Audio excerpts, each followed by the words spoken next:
Just one final question. When will it all be over in your informed information?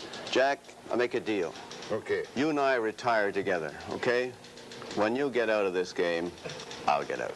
Thank you, sir. Thank you. Tomorrow, I have decided, my own choice, not to continue with my Webster program on BCTV next fall. I've been doing the program now for 9 years. It has been, I think I can say quite modestly, a matter of some permanent record and quite a success. Now, this is a very difficult decision for me to say or even to talk about. I think that the past 9 years at BCTV have been the best in my career, but I am not retiring. I'm only a boy nudging 69. I'm just changing direction. I plan to work for many years yet, and I shall be, I'm glad to tell you, be closely connected in the fall and thereafter with BCTV on the news, the public affairs, and the special events side for a long time to come. Now, having said that, let me give you a little bit of nostalgic background. I came out here in 1947, and I started work on the Vancouver Sun for Hal LeBaron Strait the day after I arrived. I was in the newspaper until 1953, and one celebrated day I left. Strait says he fired me. I say I quit. And then I went into radio, and I was in radio from 1953, and in 1963 I was dragged screaming and kicking into the talk show business, which was just then opening up. And I have been in the talk business, radio and television talk, since 1963, which from 1987 means 24 solid years. 24 solid years of dealing with each and every issue on a questioning, sometimes pleasant, happy, charming young man as I was, sometimes abrasive. 24 years. In fact, there are times when you go home after doing a long session on the telephones, when you pick up your knife and fork for supper and you say, "What do you want to talk about?" Or you'll answer the door at home and say, "Who's speaking, please? What do you want to talk about?" I've enjoyed it immensely. I don't plan to be incredibly nostalgic or anything this evening. I shall, of course, be continuing through until the 1st of May, which will be my final show. And to make it easier for me in the next month, whether you like it or whether you don't, I'm going to give you some of the best of Webster's. I've had some great fun, I'll tell you. I've had some deadly programs too. But I've had some great fun, and if you asked me, I can tell you who my most favorite interviews were and who were my best guests from my point of view. Best guest might be a very awkward guest, because when you've been in the news business as long as I've been, you don't always judge it on the personality of the guest. You judge on the content of the program. And I've won a few things here and there over the years. I haven't done quite as much active reporting as I would sometimes like to do, but I'm looking forward to my change of direction. What am I going to do? Before somebody asks me. Well, I'm going to broadcast for BCTV. I'm going to do the other odd public things.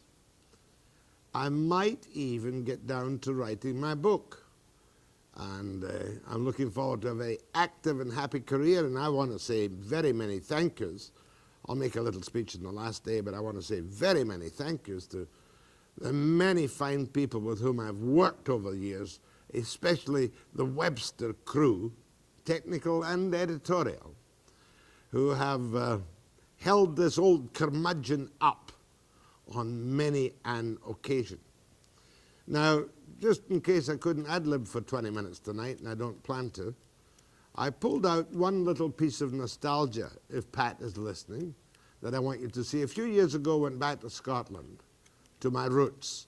And I think this might be a good idea to show a little bit of the roots when I went back to Glasgow on that occasion with Suzanne Boyce and Grant Faint and Don Timbrell.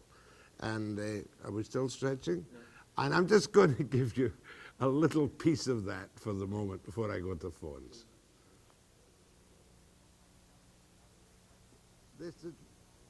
Do we need sound? This is me arriving at my birthplace at 93 Battlefield Avenue. In here, I'll tell you.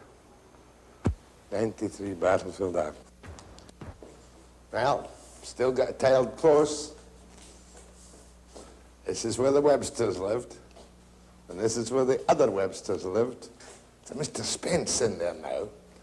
And mind your step there. I still have nightmares when I was growing up of coming down here and hitting my head on that thing there. And this was the backyard at 93 Battlefield Avenue, which was a place where, oh, in my day, you know, after the First War, we were just alive with children. And we used to play, what was the name? We used to play a clockwork game on the windows to frighten the old ladies. We were just dreadful. In fact, there's the Webster window there. The Webster window. And the toilet. No bath, of course. Just the toilet. And the stained glass windows. Here we go. Bottom right-hand side. When I was a wee boy for a long walk, until I was 14 or 15, I lived here. Glasgow knock. I hope he's in. Mr. Spence. Yes? My name's Webster, Jack Webster. Pleased to meet you, sir. Did you ever know the Websters that lived here? No. Never heard of them. That must have been a wee back in Dick Dick Turpin's day, eh? Aye, because I've been here for a number of years, maybe 30 years. I was born here. That's so. Can I come in and look at the Roman kitchen? Oh, you're welcome, my friend. Thanks very much, Mr. Spence. Thanks very much. Here is the kitchen. This is the, oh, it's changed. It's changed. Tell you, one thing that hasn't changed, Mr. Spence, is the sink, the kitchen sink, the traditional Glasgow kitchen sink of the 30s. Until I was about 10 years of age, I stood up in that sink, getting bathed.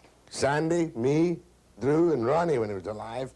And I can hear my mother yet saying from over there somewhere, "Don't forget to wash behind your knees." We wore short pants. I'll tell you something else. See this cupboard here? Yes. There was a kitchen press, wasn't it? Yes, that's right. My mother kept her food in here, and my father kept his dandelion wine. Oh, you've got a hot water boiler there now. Was that not there? No, hot water boiler. Oh, aye. And when you came into the kitchen from the room, my father would make us whistle, so we couldn't be eating all the time in the kitchen. And from that day to this, when I go to the fridge in my own house in West Vancouver, I whistle. Pavlov's dog. Let's go over here, because you've got a wee bed in here now. That's fine. Used to be a big bed here. Remember? But we were all born in that bed, a hole-in-the-wall bed. I thought it was much bigger. It's a tiny wee place. That's right. We were born in this bed. I remember the midwife sitting on that table when my mother's in labor with a baby. And if we asked for an extra cookie, shut up. Your mother's no wheel. She's going to have a baby. Don't eat all the food in the house. Funny. Let's go bend the room, to use a piece of Glasgow dialect. Just the two rooms, the kitchen and the room, the front room. Put on the light, eh? Well, this room hasn't changed a bit. This was the Sunday go-to-meeting room. And there was another...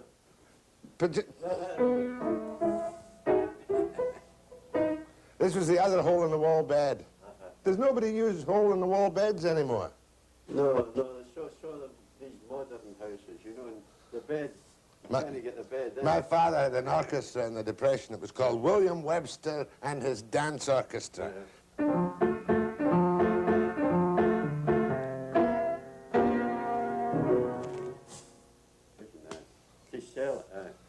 Long life and a prosperous one in the old Webster home. Thanks very much. And thank you very much. Very nice of you to show me around, Mr. Spence.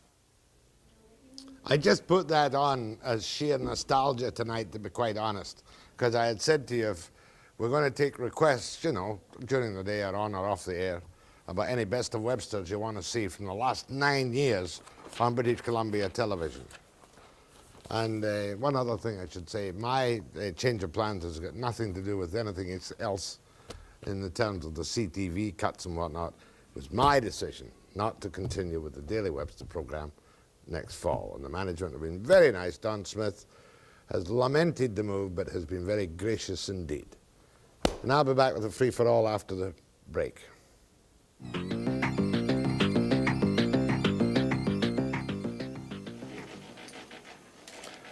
Good morning. In case you've forgotten, my name is Webster, Jack Webster. And I'm the chap that used to be on morning radio. And now I'm on morning television, and I'm going to do my best to keep you interested in my approach to people and news.